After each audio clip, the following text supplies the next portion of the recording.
फातिमाचा phone आहे.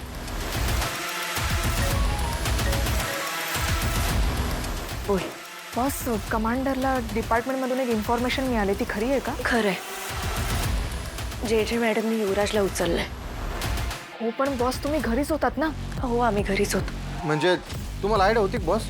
आम्हाला काहीच माहित नव्हतं. पण असं कसं उचलू शकतात बॉस ते? नाही म्हणजे आपल्याकडे ठोस पुरावा नसताना ते दयानंद खांडेकरच्या मुलाला कसं उचलू शकता, नाही का? त्यांनी पुरावा उभा केला. माझ्या स्टेटमेंटवर उचललंय त्यांनी. तुम्ही पाहिलंय कधी या घरात किंवा युवराजच्या बरोबर कुठे? नाही नाही नाही, याला घरात सुद्धा पाहिलेलं नाही आणि युवराज सोबत सुद्धा नाही पाहिलेलं ते. तू सांग, तारीने अगं बघ आणि सांग ना काय ते. पाहिलंयस का? हो. मी बोललो होतो ना, अहो त्यांचा कायदाच वेगळा आहे, त्यांची कलमच वेगळी असतात बॉस. हो, इतके दिवस फक्त ऐकून होतो, पण आज प्रत्यक्ष पाहिलंय. बॉस, पण तुम्ही स्टेटमेंट दिलं तर मग घरी काय परिस्थिती आता? बॉस, आम्ही दोघंही आता घराच्या बाहेर होतो. काय? पद्मिनी काकूंनी हकललंय आम्हाला घरातून. पर बॉस, ये गलत आहे ना. तो युवराज क्रिमिनलच आहे आणि त्याची शिक्षा तुम्हा दोघांना का? हा, तो आपल्यासाठी क्रिमिनल आहे. त्यांच्या नजरेत तो क्रिमिनल नाहीये. त्यांच्या नजरेत तो त्यांच्या स्वतःचा मुलगा आहे. आणि कुठलीही आई स्वतःच्या मुलाबाबतीत अशी काहीतरी गोष्ट घडली तर अशीच रिॲक्ट होईल ना. पण मग बाकीच्यांनी थांबवण्याचा प्रयत्न नाही केला का त्यांना? थांबवलं ना. बाबांनी, चेतना काकूंनी त्यांना समजवायचा खूप प्रयत्न केला, पण गोष्ट जर आपल्या पोटच्या मुलावर आली असेल ना तर काय करणार आहे हे काही. हे बघा, तुम्ही दोघे ना टेन्शन अजिबात घेऊ नका. तुम्ही काय करा, सरळ डेनवर निघून या. सगळी व्यवस्था करतो आम्ही इथं. हो. नाही, आम्हाला असं नाही करता येणार. तसं जर झालं तर घरात सगळ्यांना संशय येईल आणि आत्ता आपल्याला सगळ्यात जास्त काळजी घ्यावी लागणार आहे. तुम्ही टेन्शन घेऊ नका.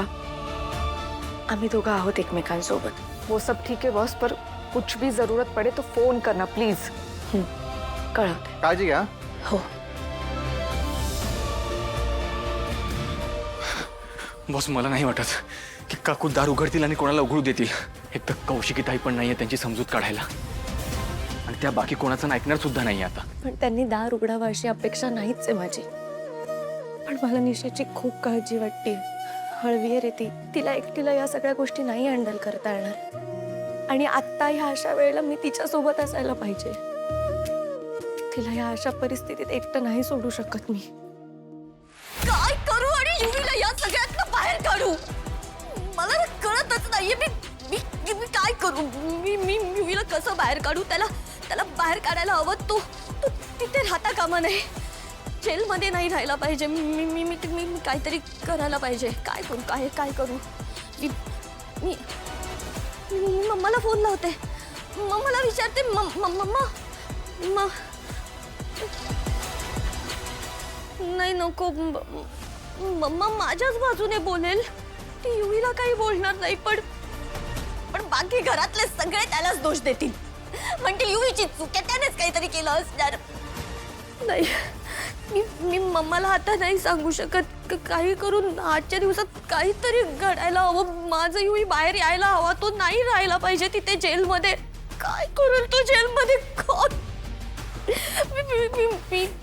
मी I am so sorry.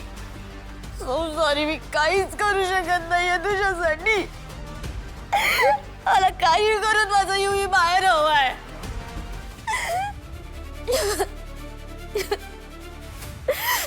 I know युवीने काही केलं नाहीये. माझा पूर्ण विश्वास आहे माझ्या युवीवर.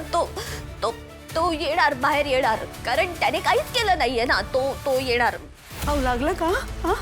अरे कधीपासून या वकिलाला फोन करतोय, कॉन्टॅक्टच होत नाही. ते राहू दे, दुसरा वकील बघा. नाही, मला ना युवराजला त्या बाईच्या ताब्यातच ठेवायचं नाही. माथे पिरू बाई आहे ती, कधी काहीही करू शकते. अरे काही करू शकत नाही ती. कायदा बिदा काही आहे की नाही? काहीतरी काय बोलतेस तू? कायदा? आपल्या समोर युवराजला मारलं तिने. मला बंदुकीचा धाक दाखवलं, बघितलं तर तुम्ही? अशा बाईच्या ताब्यात मी माझ्या युवराजला ठेवलं तर ती कसं वागेल मला काही माहित नाही. माझा विश्वास नाहीये तिच्यावर. हे बघा, तुम्ही आकाश पाताळ एक करा, काही करा, पण माझ्या युवराजला प्लीज परत आणा तुम्ही. तेच तर प्रयत्न करतोय ना. जरा थांब तू. फोन करा. दुसऱ्या वकिलाला फोन लावून बघतो. एक मिनिट. काय झालं? हा सुद्धा फोन उचलत नाही. काय झालं आज काय कळत नाही मला. लागत नाही. बरं राहू देत. हा तुम्ही उठा तुम्ही उठा. आपण जाऊया. आपण ना फोनवर बोलणे नको, कारण त्यांच्याशी प्रत्यक्ष भेटलं.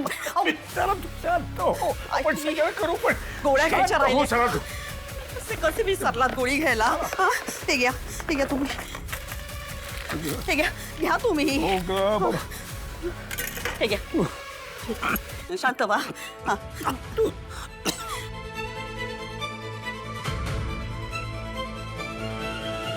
बरं वाटतंय? हा बरं वाटतंय ना? हा या चला आपण निघूया. आपण त्यांच्याशी बोलायला जाऊया. चला ना. लग्न करूया का? तू बस आधी पद्मिनी आपण सगळं करू पण तू आधी जरा शांत हो ना ग बा. कशी शांत हो? हे बघा, जोपर्यंत माझा युवराज सुखरूप परत येत नाही ना, मी शांत होऊ शकत नाहीये. माझ्या मुलाला ना त्याने न केलेल्या गुन्ह्याची शिक्षा मिळते. हं? आणि कोणामुळे? त्या मूर्ख मुलीच्या स्टेटमेंटमुळे. तिला ना हिला अशी संधी हवीच असते. मागे पण तुमच्या विरोधात स्टेटमेंट दिले तिने. तुम्ही सुटलात म्हणून तिची हिंमत वाढली. हे बघा, हे ना माझ्या मुलाच्या विरोधात बोलून या नसत्या प्रकरणात तिने गोवलंय त्याला. पद्मिनी त्या पोरीला घराबाहेर काढून तुझं मन भरलं ना. आता तरी डोकं शांत ठेव ना ग. तुम्ही ना तिची सतत वकिली करता ना, त्यापेक्षा माझ्या मुलाची थोडी काळजी कराल का? प्लीज, मी हात जोडते तुमच्या पुढे. प्लीज तुम्ही सोडवून आणा ना युवराजला. त्याने काहीही गुन्हा केलेला नाही. त्याला शिक्षा होऊ शकत नाही. कळतंय का तुम्हाला? तुम्ही करा काय. तेच प्रयत्न सुरू आहेत ना. चेतना आलीस? हा झालं तुझं कौशिकीशी बोलणं? सांगितलंस तिला? हा तिला सांगितलंस ना की तू जिथे कुठे आहेस तिथे हातातलं काम टाक आणि लगेच परत ये? सांगितलंस ना? वहिनी, कौशिकी, काय झालंय? मी कौशिकीचा फोन ट्राय करते पण लागत नाहीये. काय हे? कौशिकीचा फोन लागत नाही? तुमच्या त्या वकिलांचा फोन लागत नाहीये? वहिनी काळजी करू नका, आपण प्रयत्न करू, लागेल फोन. कधी? चेतना, तोपर्यंत माझा युवराज काय त्या कस्टडीत राहणार आहे का? तुला माहिती आहे ना तिकडे सगळं कसं असतं. आणि एसी शिवाय आणि बेड शिवाय झोप लागत नाही का युवराजला? आणि काय करणार ग तो तिकडे? हो. कौशिकी पण ना बंगलोरला गेली. हा जाताना काही सांगून पण गेली नाही, कॉन्टॅक्ट नंबर नाही दिले. कसं काय तिला कॉन्टॅक्ट करायचा आपण? नाही, मला तर वाटतं सगळ्यांची इच्छा आहे माझ्या युवराजला शिक्षा व्हावी, म्हणून हे सगळे पर्याय बंद होत चालले. काय तरीच काय बोलतेस का तू पद्मिनी? आपल्या पोराने जेलमध्ये राहावं अशी कोणाची इच्छा नाही आहे. आणि त्याने जर काही केलं नसेल ना तर त्याला कोणी अडकवू शकत नाही. पण काय म्हणजे तुम्हाला असं खरंच वाटतंय की माझ्या मुलाने असं काही केलंय? अगं, युवराजने असं काही केलं नसेल तर बाप म्हणून मलाही बरंच वाटेल ग. पण जर त्याने काही केलं असेल तर